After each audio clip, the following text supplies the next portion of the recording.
So, welcome back, prog devotees, to a look back at some prog releases from the month of January from way back in the 70s.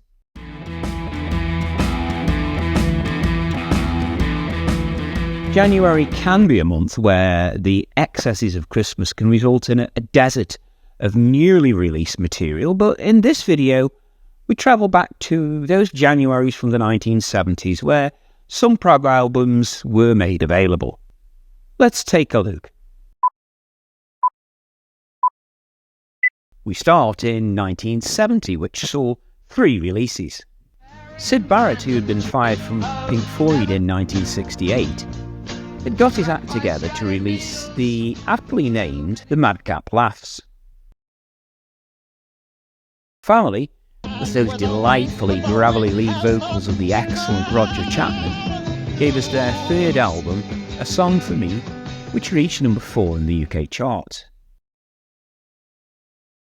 Finally, those Greek-based proggers Aphrodite's Child released It's 5 O'Clock, featuring both Vangelis and Demis Roussos.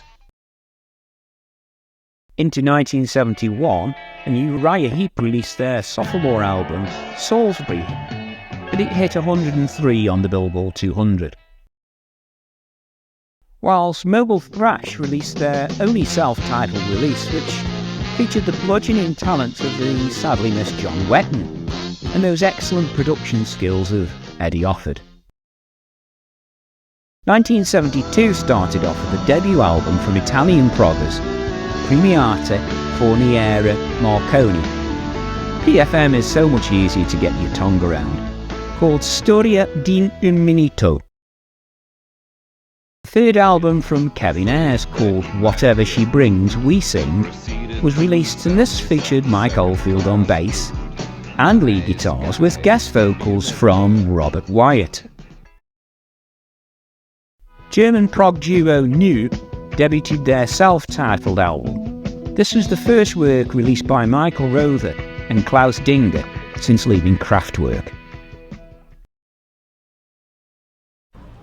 January 1973 was a busy month, with 3 albums released out to the masses.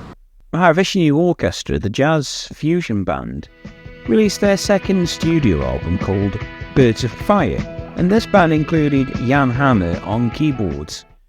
He was better known later for his Crockett's theme that featured in the US series Miami Vice, for which he also wrote the theme tune.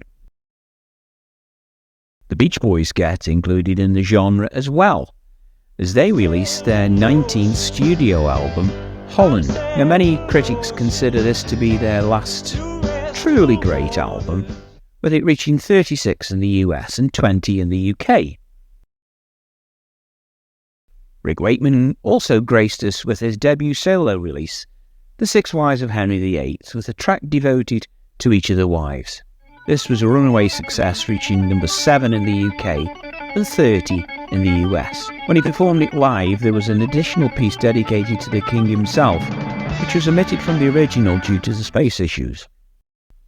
There then followed 3 barren years, where there were no releases in January, for 1974, 1975 and 1976.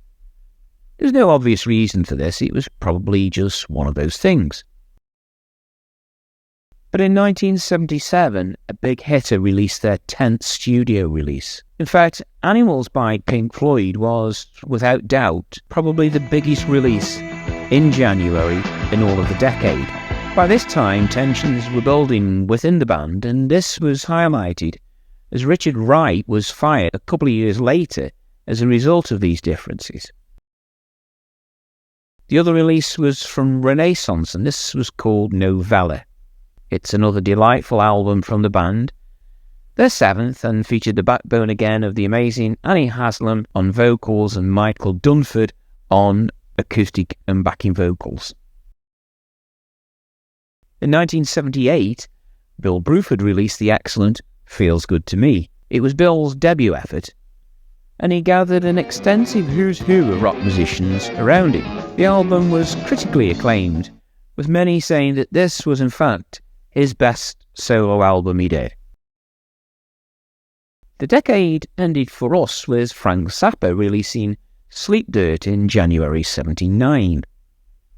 It was released on Zappa's own discreet record label via Warner Records, but peaked at 175 in the US. It was surrounded in legal wrangling between Zappa and his original business partner, Herb Cohen, and resulted in a rush of albums being released quickly, one after another. So what a month for releases in the 1970s, even with that 3-year hiatus. Let me know which is your favourite release from this list, and this is a topic that I may come back to for February, possibly with another decade. If you've enjoyed this video, press the like button and share with anyone who you feel will enjoy it. An ultimate accolade to me would be to subscribe to the channel so you can stay in touch, as I just love the community that is being created. Finally, down in the description box below are ways you can help the channel out, should you wish, which includes a link to my Patreon channel. I have recently relaunched again with all content free in January. Your continued support remains the single driving force for this channel, and with that I'll leave you in peace until we next meet.